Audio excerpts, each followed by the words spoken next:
Mrparka here to review another movie from R Squared Films. I reviewed a few of their movies, They Must Feed, Evil Offspring, Four Course Meal. I was happy with all of those. This one I had a lot of mixed feelings on. I don't really care for it. It's called Earth Day. Now from the cover and the explanation, I really thought it would be kind of your typical hippies in the woods tripper getting killed by a slasher, which I was great. I was like, I love to see hippies get killed. They're so annoying in movies. I'm not saying that all hippies are annoying. I'm just saying usually when they're portrayed in film, they're great great people to get murdered because they're very annoying and they're stereotypical usually. This film basically is this was made in 2006, and it kind of remember in 2000s when, like, after 9/11, everything that wanted to be offensive and funny had like the stereotypical annoying or just really off the wall Arab guy. This movie basically has that character, and it falls way too much time on him, and I don't know, his accent's really forced. I didn't care for it. But 242 bottles of Al-Shark on the wall. 55,242 bottles of Al-Shark.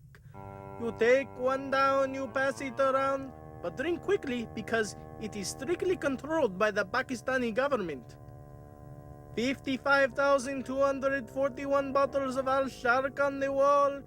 55,200. Basically, the film is about there's this hippie movement, hippie group, and this one member of it dies, and her fake friends like mourn her, and they go their separate ways, and they start getting picked off. Her sister is kind of like a different type of character too, completely opposite of her hippie sister, and she's trying to figure out why these people are being murdered. Her father is this crazy plastic surgeon who does plastic surgeries, and he's always trying to help her get better, and he has basically a girlfriend who's addicted to plastic surgery, so they're always looking around there, throwing a crooked cop who thinks the Arab did it all, add some really stupid comedy and ridiculous weed jokes, and that's pretty much what you get. But the problem with this movie is it sounds like fun. There's a couple redeeming scenes in the film that I did really enjoy, and the movie does start out with a lot of promise, but it dies pretty fast. I thought that a lot of the scenes were drug out, which was the problem. I thought that the Arab guy had like his backstory, and it was about a 15-20 minute scene, it felt like, and it was just him narrating over what was happening and why he was here and what he believed in, and he gives hair products. Really silly and stupid. I mean, I love offensive humor,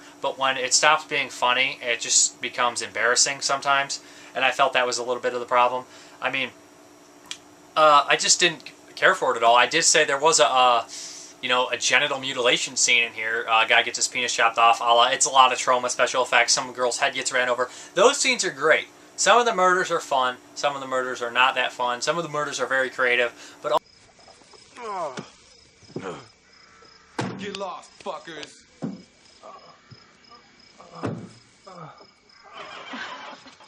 Please consider converting to biodiesel.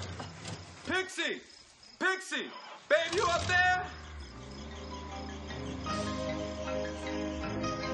Coast is clear. Please, I'm over here. Baby. Good guy, I heard those fuckers coming. Who knows what? Oh!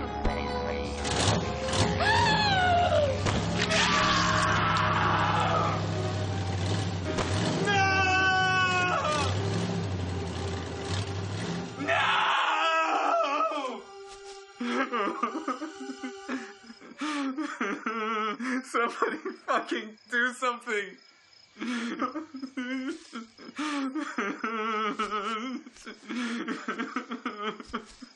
Oh, looks like Dad's gonna take me off to the woodshed again. Oh, man. That's one way to sober up. Hang on, baby. Your dad'll fix you up. He's good at that reconstructive stuff, right? Right? all around, the movie was kind of uneven, and I just thought that I didn't care for the characters very much. Some of the acting was iffy. It was offensive, but it wasn't funny. And, that to me is kind of a failure if it's going to be an offensive type movie. South Park's offensive and funny. A lot of movies are offensive and funny. A lot of movies are offensive and clever. This was just trying to be offensive, and it kind of showed. It is cool, though, that it makes fun of the hippie culture, kind of in the way that these people are all hippies and they're completely fake, and that's why they're being murdered. The twist ending is semi-decent, even though they do give it away during some sort of random montage, one of the many random montages that appear in the film, two that I can think of off the top of my head. But all in all, if you do like the movie Earth Day, then this DVD is definitely for you, because it has audio commentary, original trailers, extended and alternate scenes, outtake featurette, coming attractions, so they did put a lot of love into the movie. At least the DVD release, but this movie wasn't for me. I could see a couple people enjoying it. Like I said, some of the effects had a couple moments of awesomeness. A lot of the other stuff's boring, and it really wasn't for me. I think the Arab character kind of killed it for me. He has some lines that are funny, but most of the lines are just like. But that's Earth Day. Thanks for watching. Have a good one. Bye. Torrance, looks like we got another one. Sweet shit of Christ. Zulkas is just like the others. This one's an impalement to go along with the hairball. I'll be damned. Where? Then on 13th and I. Tentative ID is Gregory Grid Goulet. Grid? Son of No! a bitch. He's that hemp activist we've been trying to shut down for years. He's definitely from the same crew. It's a bit too convenient that another of your sister's running buddies turns their toes up, just as Muhammad Al-Massacre turns up missing. You care to come and view his handiwork, Miss Peaver? Actually, I got a little fancy footwork on my mind. Oh, my poor little Minotaur! This asshole. Stop her! She's speaking in foreign tongues! Oh! Sorry, Doc, but that murder scene is calling my name. Pike, let's hit the scene. I am a tax-paying citizen in the highest local bracket! Oh, she's mentally ill! I demand action! Put out an APB on the good doctor's wayward little waif. Let's go, Pike. An APB? An APB? Oh my God! Not an APB! Yeah!